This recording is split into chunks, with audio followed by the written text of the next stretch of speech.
Pence calls Trump's attacks on Milley utterly inexcusable. At AP-Georgetown Foreign Policy Forum, Washington, AP, former Vice President Mike Pence on Tuesday criticized his boss-turned-rival, Donald Trump, for calling retired General Mark Milley, the former chairman of the Joint Chiefs of Staff, a traitor. Over phone calls he made to China in the final stormy months of Trump's presidency.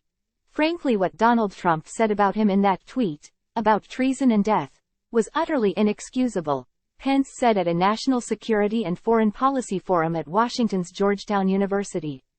Time equals 400 Ms. greater than the GOP candidate also reacted to the news that House Speaker Kevin McCarthy has been ousted from his post, saying, "Chaos is never America's friend."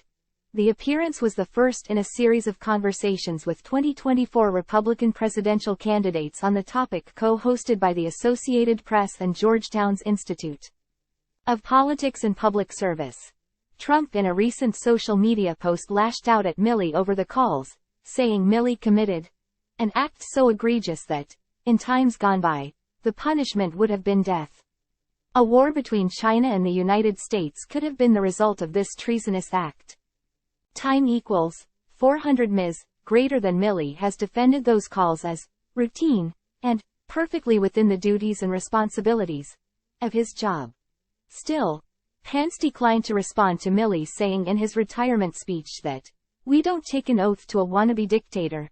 Pence has positioned himself as a foreign policy hawk in his party's crowded primary, advocating for peace through American leadership on the world stage. He has railed against the growing populist tide in the party, accusing rivals like Trump and his followers of abandoning U.S. allies. America is the leader of the free world. If we're not leading the free world, the free world is not being led, he said. The contrast has been particularly stark on Ukraine. Pence has called on the Biden administration to deliver more military aid to the country as it fights Russia's invasion, and has criticized those in his party who question ongoing U.S. involvement. Time equals 400 Ms. greater than Congress averted a partial government shutdown last weekend with a deal that excluded additional aid to the country. The White House and Pentagon say U.S. aid to Kyiv could be in danger without more funding. But a bloc of Republicans in Congress has refused to vote for it. Pence has argued rivals like Trump and Florida Gov. Ron DeSantis do not grasp the broader implications of their calls to limit military assistance, saying there is no room in the party for Putin apologists, and pushing back against those who want the U.S. to take on a more limited role on the world stage. And he's criticized entrepreneur Vivek Ramaswamy, who has argued the U.S. should end its support for Ukraine so that it can ally with Russia against China. Pence made a surprise visit to Ukraine in June, touring the war-torn country and meeting with Ukrainian President Volodymyr Zelensky. While Pence's posture was once the standard in the Republican Party, his views have fallen out of favor with many Republican voters who have become increasingly skeptical about supporting Ukraine. About 4 in 10 Republicans, 44%, say the U.S. is providing too much aid to Ukraine, according to a Pew Research Center poll conducted in June. That's up from just 9% of Republicans who said the U.S. was giving too much shortly after Russia's invasion of Ukraine in 2022. A February poll from the Associated Press NORC Center for Public Affairs Research found only about a quarter of Americans, 26%, believe the U.S. should have a major role in the conflict, down from as high as 40% in March 2022. Among Republicans, that number was even lower, with just 17% saying the U.S. should have a major role.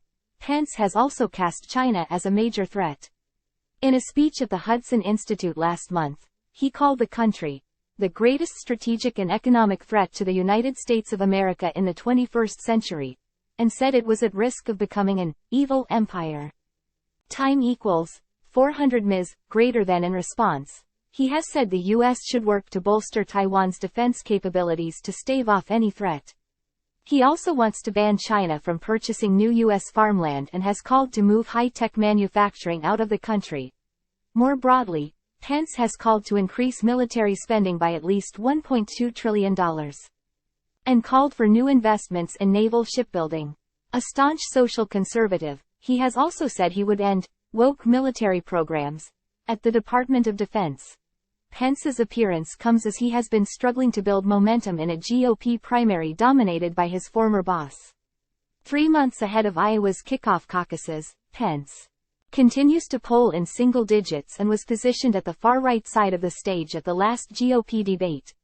Tuesday's event will include a Q&A with students in the audience as well as from 3 campuses in early voting states: Clemson University in South Carolina, Iowa State University and the University of New Hampshire. Time equals 400 ms. Greater than Colvin reported from New York. Associated Press writer Linley Sanders in Washington contributed to this report.